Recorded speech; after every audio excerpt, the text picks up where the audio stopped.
everyone. I'm Beth Sawin from Multisolving Institute. Welcome to our webinar. We're going to let people in for a minute or two. And while you're waiting for that, feel free to please introduce yourself in the chat. We're thinking you might offer where you're from and a few words on what sectors your work spans, and that will help us all have a sense of who's here. But welcome, and we're eager to start.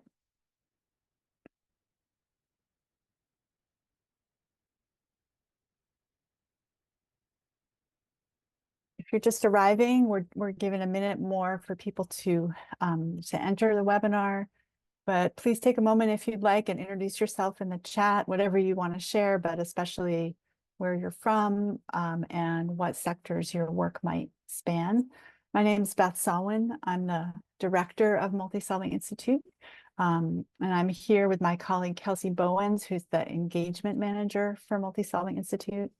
Kelsey just waved. So she'll be helping with technical issues. We're gonna have some polls, some Q&A, and hopefully you'll get to hear Kelsey's voice as well as mine, as well as each other. Kelsey, do you think we should start? Does it look like enough people have arrived? Yeah, I think we've got a good amount. So okay, great. Well, welcome. If you just got here, my name is Beth Sawin. I'm the director of Multisolving Institute. Take a minute as we get started, introduce yourself in the chat if you'd like. And you can use the chat throughout the hour together. So here's how we're thinking to spend our time together. A few introductions, goals, overview of multisolving. Why do we talk about multisolving as a will and a way? So this webinar is entitled The Multisolving Way. What are we talking about there? We have a tool that will give you a chance to try and also follow up with it so that you can use it in your own work if you find it helpful. We're talking about something called the Multisolving Way and the 5 parts that make it up, and do our best to have generous time toward the end for questions and discussion. A few things that will help all this work well. Please keep your microphones muted unless we're in a discussion period and you have the floor. If you're having any technical troubles, use the chat. Just because there are a lot of us here, if we all can be concise, that's going to help everyone with questions and thoughts. You probably got a notice as you entered, but we're recording the webinar for people who can't attend, so please keep that in mind. And there'll be a few periods throughout the hour where we want to ask you to step back and reflect. And if you have a piece of paper and a pen or a couple pieces of paper, that will facilitate that. As we thought about this webinar, we had 4 goals, and I want to share those. Perspective. We hope that at the end of the hour, you'll maybe see your work or your network or your colleagues with different eyes. We hope to offer a sense of pause for reflection and listening to yourself and to each other. I over-designed this webinar and then cut a lot out. So we're really trying to make the room for the pause because we think we all need it these days. I mentioned practical tools. We want there to be at least some seeds of things you can apply in your own work. And we hope you can gauge, this will obviously be a little taste of a big body of work, but we hope you can engage whether you might want to pursue it further, whether it might feel applicable to the work that you do. Before we get into the meat, I try to remember to start with appreciations. Everything we're going to share today, really we've learned from other people, multi-solvers who've been generous with their time, teachers like Danella Meadows and Joanna Macy, funders who support this work, particularly the Why Wait Fund and the Robert Wood Johnson Foundation, colleagues, some of whom are on the call today. And we'll do our best to give credit throughout the webinar, but just to start with that deep appreciation for colleagues, learners, and fellow travelers.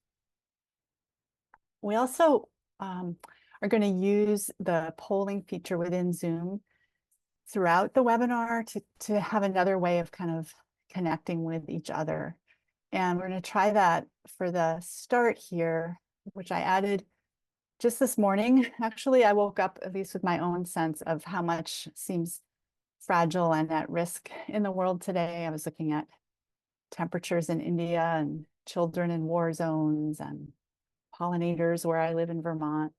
Like we're all taking an hour out of our day, and I think most of us are doing it because there's something we care about that we're protecting or doing our best. So let's dedicate, my suggestion is let's dedicate this hour to that and to just name at least part of it. So we're going to launch the poll, and you'll just be able to name a place, your grandkids, body of water, why are you here? What matters? So I'm just going to let those accumulate for a minute or two, and then we'll be able to see them all. One principle of multi-solving is solidarity, by which we mean showing up for and caring about the issues that matter to other people as much as the one that's, part of your job description or your volunteer position. So this gives us a chance to practice that too. We can take in this wholeness of what everybody on this call cares for and worries about, and we can share that with each other a little bit. I say, Kelsey, give it another 15 seconds or so, and then we can see what folks had to say. Okay, do you want to end it, Kelsey, so we can see the results? Yep, so I've started sharing some of those results. So looks like a couple of our things are everything, democracy, the beauty of the weather, it's being mild and refreshing, but it's at risk. Our children, a healthy earth and healthy people, carbon budget, watching ecosystems, temperature rising and greenhouse gases, balance. So seems like everybody's got a very personal tie to it. My family and other fellow humans, particularly the most vulnerable ecosystems and other living beings. Thanks, and thanks everyone. Thanks everyone who took a chance and shared something that really matters to you. I appreciate that. We have one more poll, which I think of as a check-in, which is when I think about the intersecting problems we face, I feel, and a word, a couple words, and take a second to touch in and see what that answer is for you this morning. When I think about the intersecting problems we face, I feel. So sharing those results, it seems like people feel powerless, frustrated, fearful, and very disillusioned, curious, hopeful that we can solve them as interconnected issues, challenged, anxious and defeated, enraged and motivated, not powerful enough, like there's an opportunity for growth. A couple of people said overwhelmed or anxious. And then another one that's interesting is I need partners to tackle them together.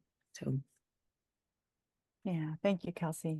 And thanks everyone. I notice pretty much all of those parts in me, the overwhelmed part, the angry part, the anxious part. And I do think we'll see, but I think being together with all those parts makes it, for me, a little bit easier. So here's the definition that we use for multi-solving. It has three parts. The first part is using one investment of time or effort to solve for several goals at once. And this is kind of the most well-known definition of multi-solving. It's the produce multiple benefits, which we celebrate, and is honestly what led our team to be interested in multi-solving in the first place. But over the years, we've added two parts to that definition.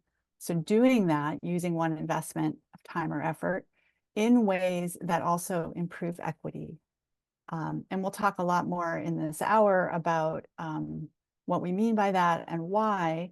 But for now, I'll just say we don't believe you can effectively use one investment of time or effort to solve for several goals at once without making equity at the center of your efforts.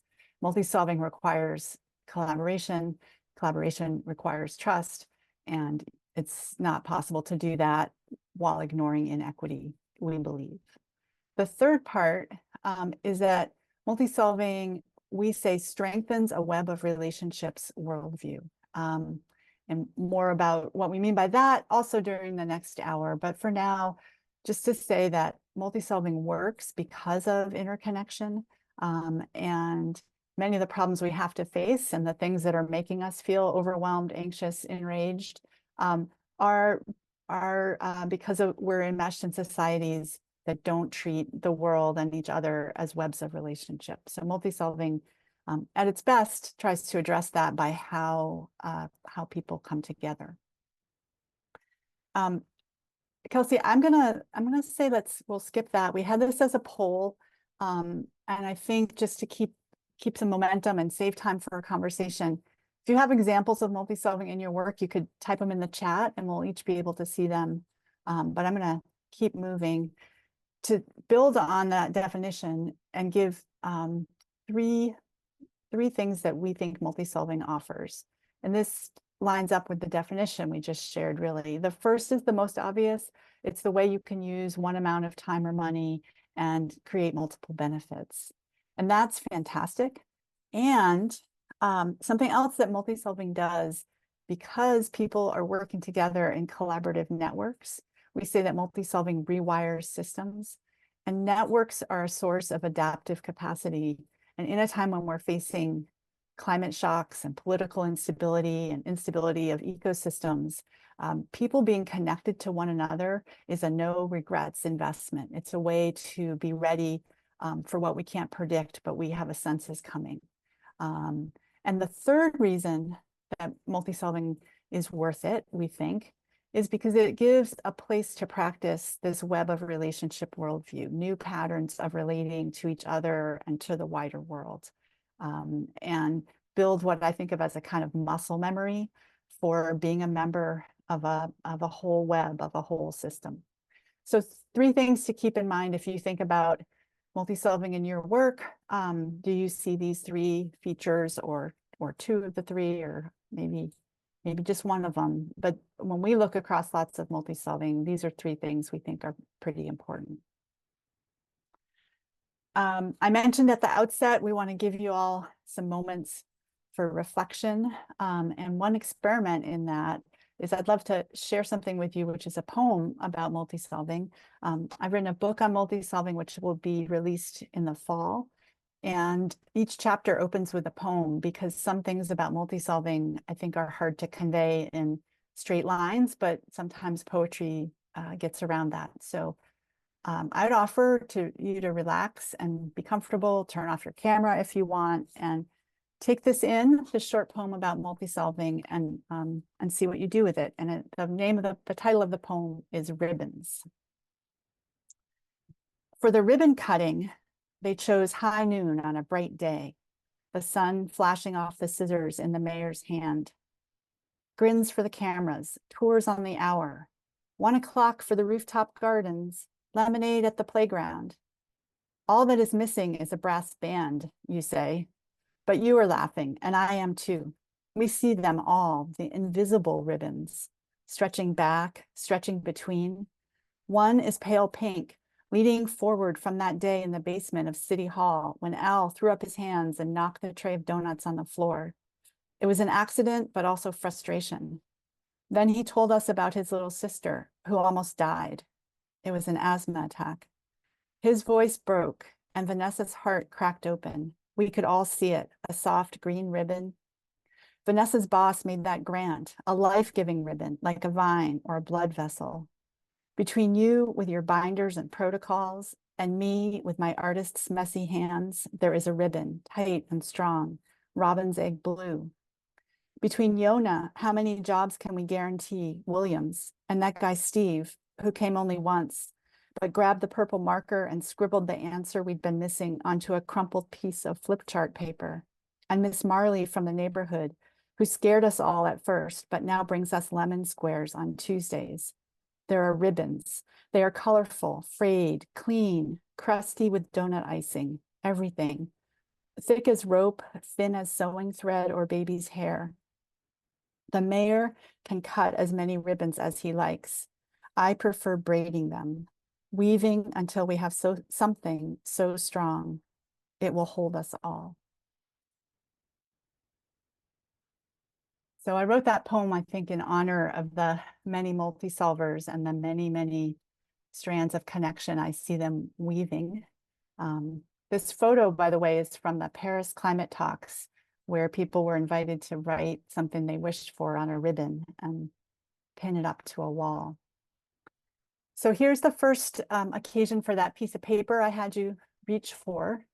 We're going to give you about a minute, and I just want you to write as many connections between people that have grown out of your work as occurs to you in 60 seconds. So it can just literally look like John and Mary, Tom and Peter, that sort of thing. So we're just going to have 60 seconds of quiet, and then you'll have that list.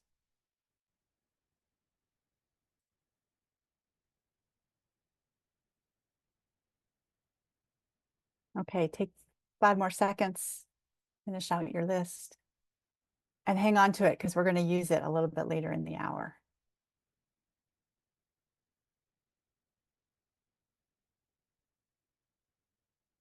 So we're going to go from a poem to a story. To answer this question, why did we, in the flyer for this webinar, we talked about a will and a way. Why is that?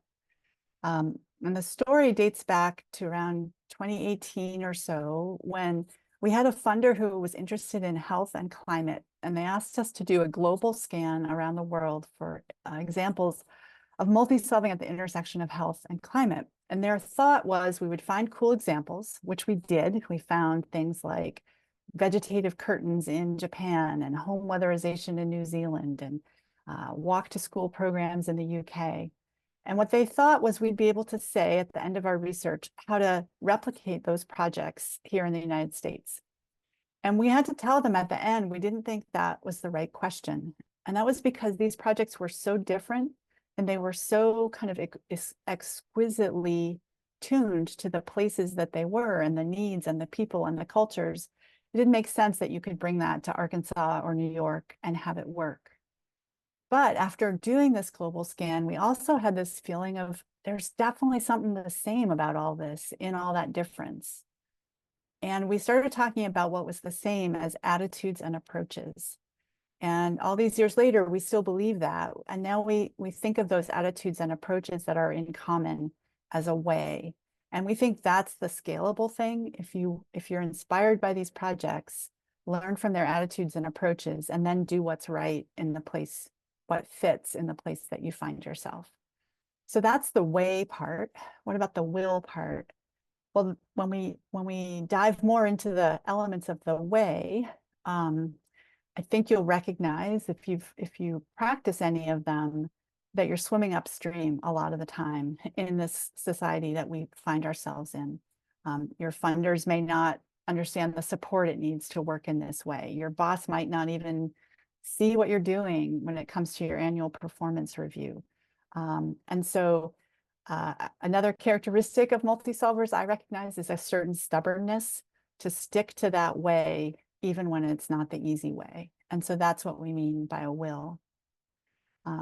So we'll go deeper, particularly into the way, but I need to give you one more framework, I think, to make the most sense. And that's what we think of as a map of multi-solving. And we've tried, again, dating back to 2018, all kinds of diagrams. It'd be funny to show them all to you, actually. We had multi-solving as a cycle, but then we're like, oh, but it's a cycle where all the parts happen at once. So we tried to turn the cycle into a spiral. But finally, we realized multi-solving is a lot more like a living organism than any kind of PowerPoint, what do they call that? Word art, where you get a template, you can draw your process. Those things never captured multi-solving, but we think a dandelion does. And so what I want to do in the next 5 minutes is explain this diagram to you, and then we have an exercise for you to see if it has any relevance to your own world and your work. So we're gonna look at this layer by layer, and we're gonna start with the flowers of the dandelion, which, if you've seen fields of dandelions, that's what you notice, right? The bright yellow blossoms, here they are. That's the results of multi-solving. That's the look at all this produce coming out of these community gardens that's feeding people who didn't have access to fresh fruits and vegetables. Hooray, right? That's the like, we're all in it for those flowers. But the flowers don't exist in isolation. They come from people who are taking action together. So think of that as the plant. So the land maybe had to get remediated before it could be a community garden. Maybe there was a permit that was needed from the city. There was outreach to folks who might like to garden. How did they know about it? How did it get marketed? All of that taking action had to happen before the first zucchini. But the taking action, if you all do this kind of work, that doesn't just happen without something else. And so there we talk about what's going on beneath the surface, about building the capacity to act together across these silos of multi-solving. So that looks like building trust. It looks like reckoning with hard things like equity. It looks like building shared vision, building capacity to act together. And without that strong root system, the plant and then the blossoms are a lot less stronger. And then there's another part of multi-solving that's also not so visible. And we think of that as the ripples of impact, the little seeds that drift away in the wind. Partly under your control, like you helped create those seeds, but it took the direction of the wind, which is outside of your control, to see where they end up. So our point about multi-solving is that on any day, you might be touching all of these layers at the same time. It's not like you first build capacity and then you take action and then you get results and then there's ripples. I mean, that is true. But while the ripples and the results are happening, you're planning your next action. You're deepening relationships for the next thing. You're taking what you learned from the results and refining your systems map of the project. It's all happening at once. But our point partly, and this is part of the need for that stubbornness, is that most of the outside world is seeing just a narrow slice of what you're actually doing. And so our encouragement is to own all of it, to request support for all of it, to make more visible all of it, because it all matters. There's one more observation, and then we'll come to a chance for you to try this out. Our observation, and see if it resonates with you, is that this deeper part below the surface is where you have the most control. You can set the conditions. How do you treat each other in your meetings? Nothing's totally within your control. People are going to show up with incentives from their organization, or the good or bad day they had. But relative to the rest of the diagram, this is where you have the most control. Here you have the least, right? There's that wind that comes into it. But your influence in terms of if you could put your arms around all of those seeds, your influence is biggest up here. So there's some paradox to play with, and finding the right balance of control and influence, we think, is part of the art of multi-solving.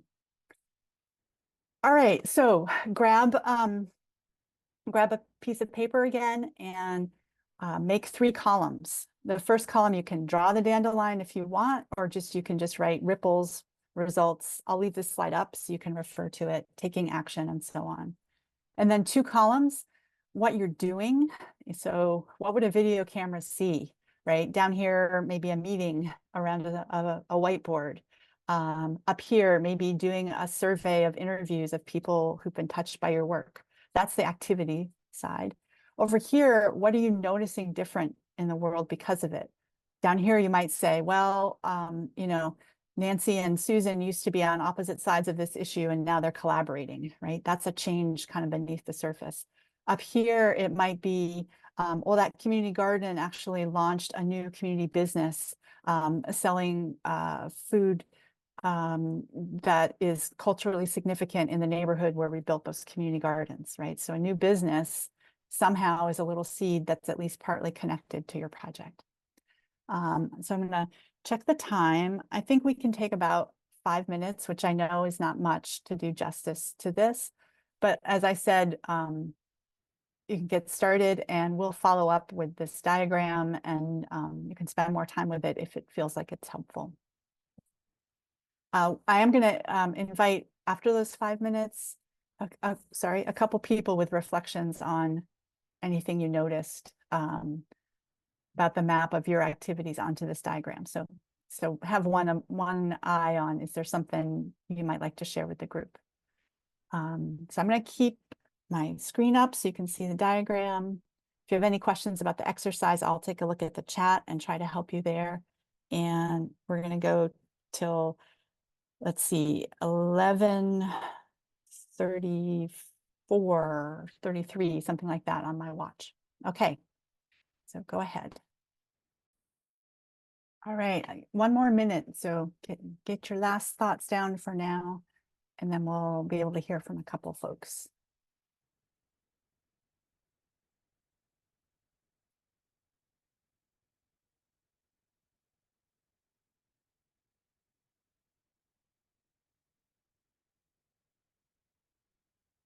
If you think you do have something you'd like to share, use that raise your hand feature, and then Kelsey, maybe you can help calling on people.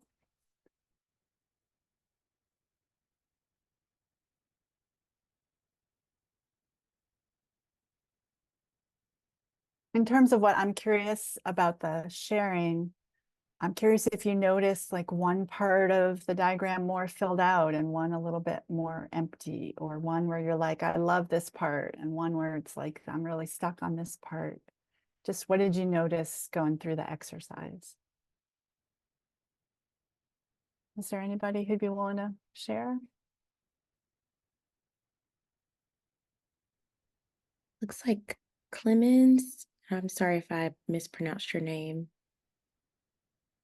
No, that's fine. Thanks. So for me, a really interesting exercise. And what I did, well, part of what I'm doing is providing carbon literacy trainings, sometimes even multi-solving trainings, mindset development trainings. And so that's the taking action on my side. And there I in that taking action, I don't see a change per se at that moment, because that is happening over time. And so I left the obvious results in the taking action were more empty. And then the building the capacity for me was being a role model, offering practices and so, and that is something that is not, it doesn't become visible until we talk about it, until we point it out. And similar for what I'm doing there, the ripples is when the participants, when they affect other people later on, after the seminar. And sometimes I hear about it later on, and often I don't hear about it. And so the ripples of impact is something that often is not visible to me either. And I can just assume and I hope for it happening. But I think that is where the strongest effect is happening, actually, as you pointed out. So really helpful on that side. Thank you. Yeah. Yeah, I bet there's a lot of people nodding their heads. I know I am, about all those ripples that you find out about only accidentally. And I would love to know the multiplier, right? For every accidental ripple you hear about, how many happened that you might never know. How about Audrey? And then probably we should move on. Hi, everyone. I'm an ecologist that works with Indigenous peoples in coastal BC. And I've done this for a very, very long time, like nearly 40 years, well before it was fashionable. So my capacity is understanding the land, understanding traditional knowledge. The changes I've observed, I also teach at UBC in geography. The students listen and want to know. In terms of taking action, reading, writing, research, everything I can do to change from a reductionist hierarchical Western science to a relational synthetic thinking and system solving problems to look after the lands and waters and people. And what I've noticed is it's now far more acceptable to say that than it was when I was told that those people don't know anything because they haven't published any papers. So the results the students want to know, they're amazed that plants have agency, that systems matter, that everything is connected, because that's not what they're taught, except I get a hold of them. And the observation is now there are integrated projects. People are working with Indigenous peoples on their lands, especially in the coast, as collaborators, not outside sort of stakeholders. And the impact is the next generation of students. They want to know these things. They are excited. They're scared as hell about the future, but it gives them some ideas of what they can do out there in the world, and that they have agency too. And there's so many things they can do. They just have to go out and do it. And I think the signals are, again, justice and restoration of lands and waters that we've needed to know for a long time, and genuinely stewardship of the land, following what the old ways that will work very much in the future. Thank you. Thank you so much. And I hear the results of 40 years of stubbornness there, again, to keep celebrating stubbornness. So thank you both and everyone else who did our experiment good-heartedly. I really appreciate it. This next part is to share these 5 elements. And as I share them, think about applying them at all of those levels of the dandelion, because they apply everywhere. The systems view, Audrey just set us up really well for that. Multisolvers basically accept, I would say, the interconnection, the complexity, the emergence, that is, new behaviors that arise when you connect systems in new ways. Multisolving accepts that there's a lot of uncertainty, that we can't predict and control our way forward. For each of these, I'm going to try and give you one little example of what it might look like. So for a systems view, I want to shout out our partners in Atlanta, Georgia, who've taught me and our team so much. That's Partnership for Southern Equity and their founder, Nathaniel Smith.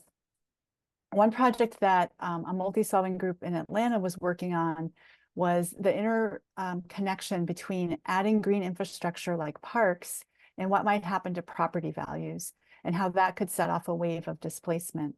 And so that group in Atlanta worked together with a systems modeler, a colleague of ours, Chris Soderquist, and built together pooling knowledge. So it was people who knew about housing, but people who knew about parks, and people who knew about ecology and water, putting all of their knowledge together into a shared map that showed these feedback loops whereby more green amenities risked displacement. And once they had the map, they could strategize about ways to interrupt that cycle. So first they saw it together, and then they began to think about strategies to disrupt it. So it's just anyone who, and I know many of you are well versed in systems thinking, you know there's whole books and libraries of tools, but that's just one snapshot of how systems thinking can come into play in multi-solving. The second element of the multi-solving way, we call, complexity science uses this word, coherence. A system is coherent when its parts are organized around the same practices, values, and visions. And so when we say something like, oh, he's walking the talk, that's an example of coherence. An example of coherence would be when an organization espouses equity and they lobby for policies about equity, and also within their organization, they have equitable human resources policies. That would be coherent. Incoherent might be the executive director is always being interviewed about equity, but actually pay within the organization is very unjust when it comes to, say, gender. So we emphasize coherence in the multi-solving way because in all of this uncontrollability of systems, one thing you can try to control is to align your actions with your vision and your values. And we see again and again how that's a kind of way to prepare for chance events. So I want to tell you one example about that, also from the collaboration with Partnership for Southern Equity. One thing that Nathaniel led in the early years of that work was developing a group consensus value statement. It was 4 principles about community self-determination around infrastructure. people would look at those outside of the group working together. People would look at that, and it was fairly radical. And they would say, wow, you got those people, some of whom were perceived as being opponents, to agree to those visionary 4 values. But yeah, the group together did that work. So here's where coherence came into it. We had a holiday break came around. The group hadn't met for a while. We came back, and someone brought a new plan from the watershed department about green infrastructure. And on page, I don't remember, 15, you opened it up, and pretty much word for word was that consensus value statement. And it had been incorporated into this official task force plan. And we asked around how that happened. And one person who'd been involved in the consensus building had the report pass her desk. She thought that actually this was important.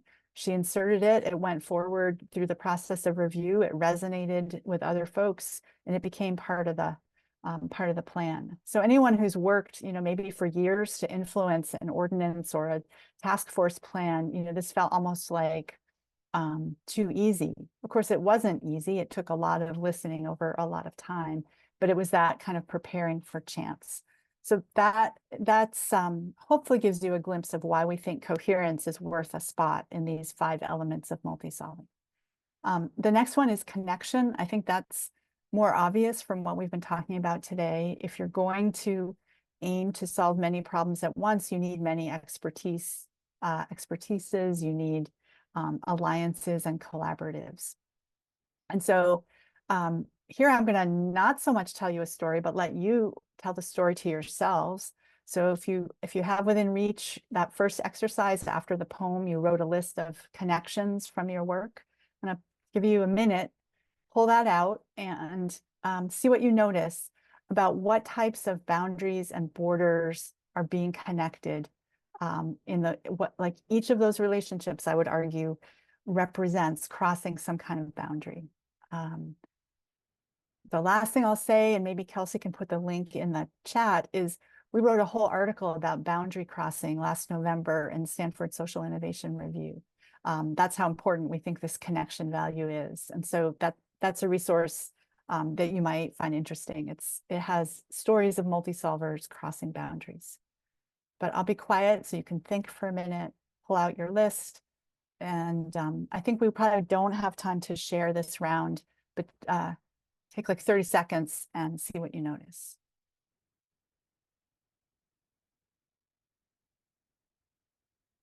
Okay, and again, I know that was short, but invite you to meditate on this a little bit more after the webinar if it has your curiosity up. So the 4th element of the multi-solving way is equity. Equity is one of the 5 because it's kind of a condition for all of the others. You can't take a systems view if you can't see the whole system, and you can't see the whole system if some voices are excluded, right?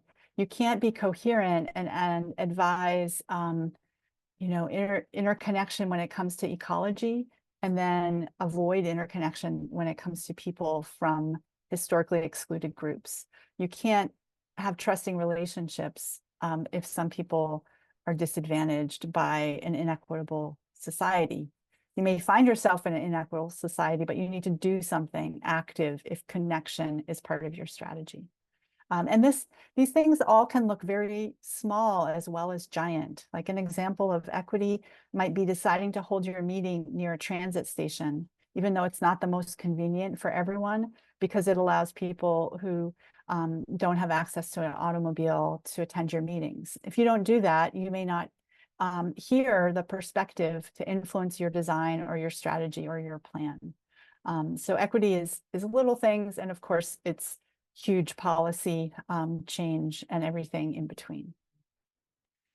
The last example, or the last element of the multi-solving way, for now we're calling foresight. I'm not sure that's the perfect word, but what we're trying to have people think about is, if you're putting all of this care into a systems view and coherence and connection and building something together, make sure you're doing that for the destabilization that's afoot and likely going to worsen. Last summer, I went on vacation in northern Vermont, and my heart was broken. We had just had these floods, and there were crumpled solar panels along the edges of different rivers.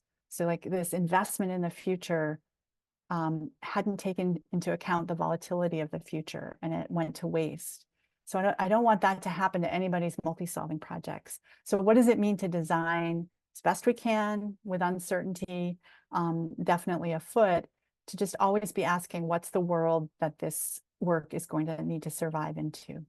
I'm looking at our time, and I want to make sure we have time at the end for Q&A. So I won't give you an example right now of more of what I mean by that, but maybe we'll include that in the follow-up notes.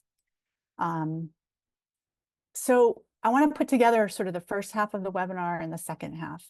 The vertical part is the dandelion, right? All these actions that you're doing kind of at the same time. Then across the top, the 5 elements of the multi-solving way. And imagine over time, and we have some of this to offer and some blank spots, but imagine if you had tools and activities that were specially calibrated for each of these. Like, what does it mean to have a systems view down here when you're building your capacity to act together? That might be quite different than a systems view of trying to understand the impacts you've had. This might look like causal loop mapping. This might look like building a shared understanding of a system. So some of these squares, we have some great ideas and some successful prototypes to help people. Some we're like, yeah, that's something that would be useful. We're not sure what that is yet. But picture a vision of developing this field of practice called multi-solving, where people could have confidence at knowing where they were and knowing how to employ these 5 elements of the multi-solving way wherever they were. That's part of the vision of what we're working toward. So to learn more about the multi-solving way, there's a couple things. One, I mentioned earlier, my book on multi-solving coming out from Island Press this fall.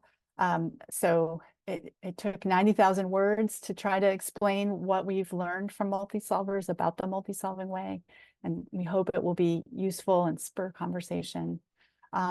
Also, this just is very much a work in progress. And one thing we would invite our partners who want to apply these tools to their work. Maybe you locate a big question in one of these squares or a bunch of them. Reach out to us, and we just would love to talk about what it might mean to develop a customized approach to part of this to help enhance and support your work. That's our working strategy for how to create things that are useful everywhere, is to try to be useful in specific places and then generalize from it. We'll include this in the follow-up materials, but a whole other approach, part of our work is the first app that we know of for multi-solving called Flower. Kelsey is going to lead a webinar in that in a couple weeks, and at the end of the summer, the tool is going to be available on our website. Best way to find out about all of this is to sign up for our newsletter if you aren't already, and we'll put that in the chat for you. All right, so we have a couple quick polls and then open up for Q&A, and I'm happy to stay a few minutes longer for anyone who might want to. The first one is just, let's support each other's stubbornness a little bit. So take a minute, could be on your piece of paper, but we'd love it if you put it in the poll too. What's a commitment to yourself and to your practice that you feel like making after this webinar? I'm going to look more for the ripples. I'm going to listen harder to my community. What's one thing you feel inspired to do? And we can all leave knowing that each other has committed something.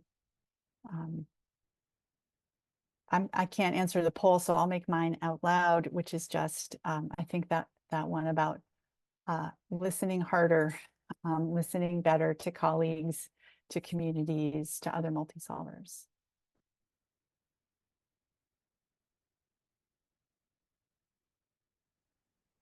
So some of our statements include a commitment I make to myself and my practice for the foreseeable future is continuing to push for the equity dimension. A commitment for the next year is to check regarding equity, especially with minority members of the community. A commitment for the next year or so is to make space and listen to other voices. Another one for a commitment for the next 3 months is to identify multi-solvers to collaborate with. Another really good one is I'm going to talk more about the dandelion roots and join the next webinar. We really appreciate that. Then finally, I've got a commitment I make to myself and my practice. Not an answer for the time period, but it's to stay stubborn, but think bigger. The world better watch out. Stubborn, big thinkers is exactly what we need right now, I think. Thanks, Kelsey. And I know there's more. Sorry for not having the time to read them all. We checked in with this question, and we wanted to try checking out with it too.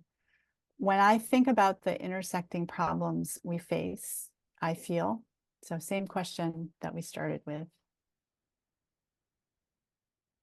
So now as we check out, when thinking about intersecting problems that we face, you feel motivated to collaborate, inspired, calm, curious, liking that I can do something, encouraged that there are journey partners, still overwhelmed, but hopeful, activated. Then finally, feeling like if there's a will, there's a way via multi-solving. Thank you, everyone. So let me go back to my slides. I think you have this information.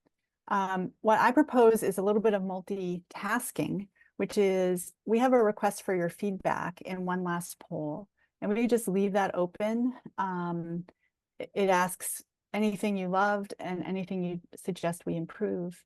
But while people are doing that, I'm also happy to, I think, let's look in the chat for your questions and I'll try to answer them. I think that is the way we can squeeze the most questions in. So please give us feedback in the poll and questions in the chat. And Kelsey and Stephanie, you can both help me. Is coherence the same as integrity? Catherine asked a few minutes ago. I think we humans often recognize coherence as integrity. Coherence itself is probably broader. It's in complexity theory, it's actually a mathematical thing you can measure. It's called the degree of fractal self-similarity. So how much a pattern is similar to itself. One thing that fascinates me is studies of art register that human beings find most beautiful the art that is the most coherent, that has the most fractal self-similarity. Someone might, I can't remember, someone might know this, that there was a study of Andy Warhol's paintings for their degree of coherence, and folks rated as most beautiful, the most coherent. And of course, nature is hugely coherent. If you think of the silhouette of a tree or the pattern of a riverbank, the way you see the same patterns repeated throughout the whole tree or throughout the whole delta, that's coherence. And I think we're actually evolved to kind of seek it out. Is there a UK release date for the book? The publisher's here in the US, but I think they have partners in the UK, and so I think it's the same release date. And thank you for all the thank yous. Do you have any tips for how to apply multi-solving thinking in new and different fields? Not exactly sure, Timothy, what you're getting at if you're still here, but one thing, it's a deliberate choice of our strategy at Multisolving Institute is to make all of our tools very agnostic as to the field or the application. So because we see multi-solving in all sectors and all scales, that's one reason, for instance, the multi-solving way isn't saying, so for your climate project versus your biodiversity project, the beauty of attitudes and approaches is we think they're pretty universal. It's still tricky, and maybe this is what you're getting at, to cross that divide between more traditional siloed ways of looking at the world and invite people in to connection. I actually think frustration is one of the best entry points. People who care a lot are really frustrated because they can't get the results they want within silos. And sometimes frustration opens that door. So that's one thing you could listen or look for. How might we balance the time required for multi-solving with the urgency of challenges we are facing? My voice perked up at that one, not because that's an easy question, but because it weighs on me so much of the time. And sometimes I tell people about the two quotes I have near my desk. One is from Wendell Berry, who says that we're in an emergency, but we're in the kind of emergency that requires patience. And he says that it's quite a trial to be the kind of person who has to be patient in an emergency.